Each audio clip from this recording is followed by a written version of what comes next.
반갑습니다. 비교 불가 분석력 스포킹입니다. 개인이 혼자 시간을 투자하고 분석을 한다는 것은 사실상 매우 어려우며 시간적 여유를 가지고 분석하기에는 제한적이라고 생각합니다. 혼자 하시기보다는 분석 전문가인 저와 함께 확실한 정보, 적중률 높은 픽을 조건 없이 받아보시기 바랍니다. 매번 혼자 해도 잘 맞지 않는 분석이시라면 저희가 각종 정보를 통하여 제공하는 픽을 받아보시면서 수익에 한 걸음 더 나아갈 수 있게 해드리겠습니다.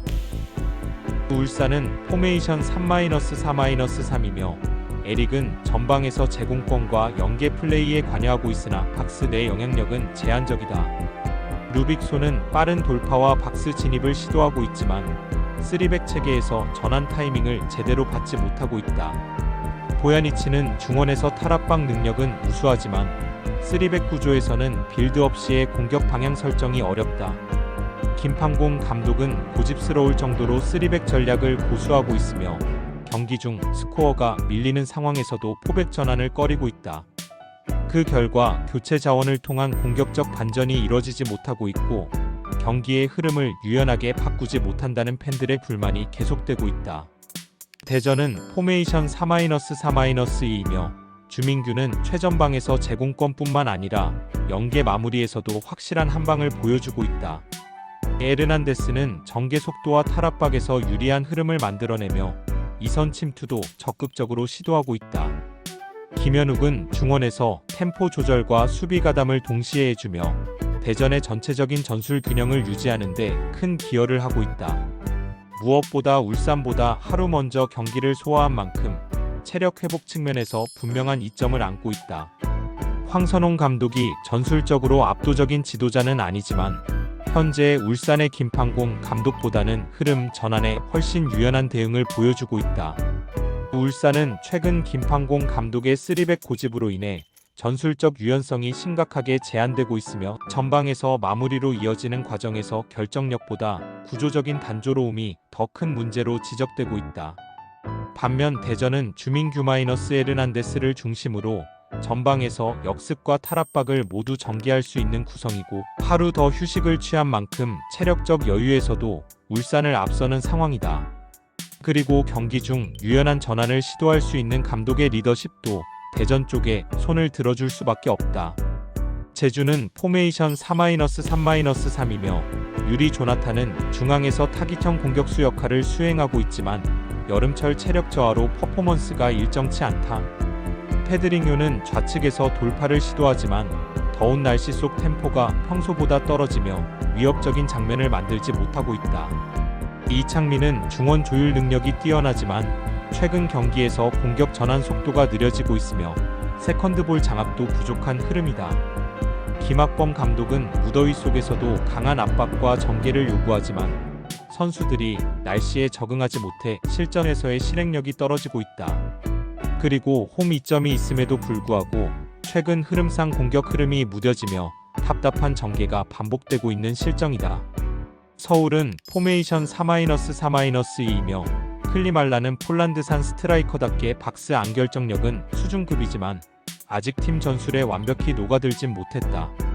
안데르손은 단독 돌파와 속도에서 인상적인 장면을 만들어내고 있으나 여름 이적 이후 팀과의 전개 호흡이 일정하지 않다. 링가드는 이선 연계에 관여하긴 하지만 중원에서의 볼 간수와 패스 루트 연결이 제한되는 흐름이다. 게다가 서울은 김진수, 김주성이 경고 누적으로 이번 경기 결장하며 수비 라인의 핵심 두 자원이 빠지게 되었다. 김기동 감독은 김천에서 합류한 박수일과 영플레이어 박성훈을 투입해 대체하겠지만 실전 경기 감각과 실점 대응 능력에서 불안 요소가 존재한다. 무엇보다 제주 원정은 습도 높은 환경으로 인해 서울 선수들이 정상 컨디션을 유지하기 어렵고 전체적인 경기 집중력에도 부정적 영향을 줄 수 있다. 제주는 무더운 날씨 속에서 압박 강도와 전개 속도 모두 낮아지며 공격적인 리듬을 잃고 있다. 반면 서울은 수비 라인의 핵심 이탈과 함께 새롭게 합류한 선수들의 적응 문제가 남아있어 안정적인 전개가 어려운 상황이다. 게다가 두 팀 모두 날씨 변수와 함께 공격 흐름이 매끄럽지 않아 후반으로 갈수록 루즈한 양상이 반복될 가능성이 크다. 결국 이 경기는 누가 더 못하느냐의 싸움처럼 흘러갈 수 있으며 결정적인 승부처가 사라질 여지도 존재한다. 전술보다 체력, 기후, 수비 공백이라는 현실적인 약점들이 경기를 지배할 가능성이 더 높다. 현대는 포메이션 4-3-3-3이며 콤파뉴는 제공권과 연계 플레이에서 위협적인 움직임을 보이는 공격 자원이다. 전진우는 중원에서 전개 템포를 조율하고 있지만 탈압박 상황에서의 실수가 종종 드러나며 흐름이 끊기는 장면이 많다. 강상윤은 측면에서 적극적인 돌파와 크로스를 시도하지만 최근에는 상대 수비에 막히며 영향력이 줄어들고 있다. 특히 티아고가 화장실 사건으로 불필요한 경고를 받으며 결장하게 되면서 전방 공격 옵션이 심각하게 축소된 상황이다. 게다가 포항전에서는 페널티 박스 주변 숫자를 늘리는 전개에 수비진이 급격히 흔들리는 등 조직적인 혼란이 노출됐다.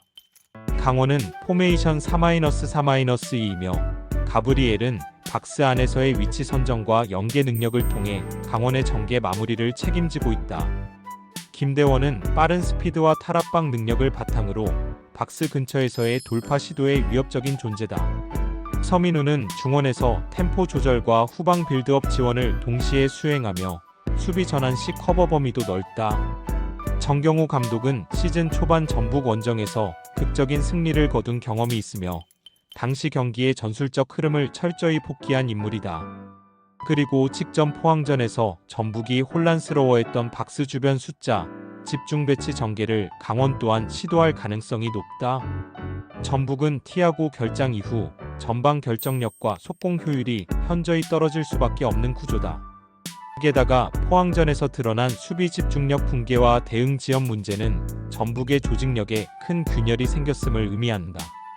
반면 강원은 정경호 감독의 유연한 전술 분석력과 빠른 전개 루트를 활용해 전북의 허점을 반복적으로 노릴 가능성이 높다. 그리고 강원은 시즌 초 전북 원정 승리 경험을 바탕으로 심리적 자신감까지 갖고 원정을 치르게 된다. 포획 감독의 전술이 점점 K리그 국내 감독들에게 분석당하는 시점에서 전북은 더 이상 전술적 이점을 기대하기 어렵다. 우라와는 포메이션 4-2-3-1이며 마스오는 좌측 돌파와 컷인 능력을 겸비해 페널티 박스 진입에 강점을 보이고 있다. 가네코는 우측에서 크로스와 패스 타이밍 조절이 뛰어나며 하프 스페이스 침투 시 빠른 패턴 플레이가 가능하다. 구스타프소는 이성과의 연계 허브 역할을 맡고 있으며 볼을 점유하면서 공격 흐름을 조율하는 데 핵심적인 자원이다. 우라와는 측면 수적 우위를 이용해 하프 스페이스를 적극적으로 공략하는 전술이 반복되고 있으며 포백 시스템 하에서 풀백과 측면 미드필더의 연계가 매끄럽고 세컨볼 장악력도 높은 편이다. 쇼나는 포메이션 3-1-4-2이며 스즈키는 전방에서의 움직임은 적극적이나 고립되는 장면이 잦다. 오노세는 이선 침투를 시도하지만 공수 전환 속도에서 아쉬움을 보이고 있으며 하프라인 근처에서의 볼 간수가 불안정하다. 히라오카는 중원 압박을 시도하나 수적 열세 상황에서는 쉽게 우위를 내주는 구조다. 쇼나는 3백을 기반으로 하프라인 이후 공간을 넓게 커버하고 있지만 측면 수비 커버에 있어 수적 열세가 반복되고 있다. 특히 상대가 하프 스페이스를 적극적으로 공략할 경우 수비와 미드필더 간의 간격이 벌어지며 잦은 실점을 허용하고 있다. 우라와는 포백과 이선의 조화로 측면 수적 우위를 바탕으로 전개 주도권을 잡고 있으며 하프 스페이스 침투 타이밍도 매우 정확하다. 반면 쇼나는 3백 구조에서 측면 커버와 전환 대응에 어려움을 겪고 있고 특히 중원 압박이 실패할 경우 수비 간격 붕괴로 연결되고 있다. 전술 구조상 우라와가 측면을 지배하는 구도가 확실히 형성되고 있으며 쇼난의 수비 대응 속도는 그 흐름을 따라가지 못하고 있다. 측면 수싸움에서 밀리면 하프 스페이스는 그냥 내주는 구간이 된다. 쇼난은 그걸 막을 수단이 없고 우라와는 정확히 그걸 찌를 준비가 돼 있다. 결국 이 경기는 우라와가 주도하고 마무리까지 끌고 갈 가능성이 높다. 매번 혼자 해도 잘 맞지 않는 분석이시라면 무료 멤버방 오셔서 각종 정보를 통하여 제공하는 픽을 받아보시면서 수익에 한 걸음 더 나아갈 수 있게 해드리겠습니다. 구독, 좋아요는 영상 제작에 큰 힘이 되며 아래 고정 댓글로 말 걸어주시면 무료로 주력 픽 고배당 픽 공유해드립니다.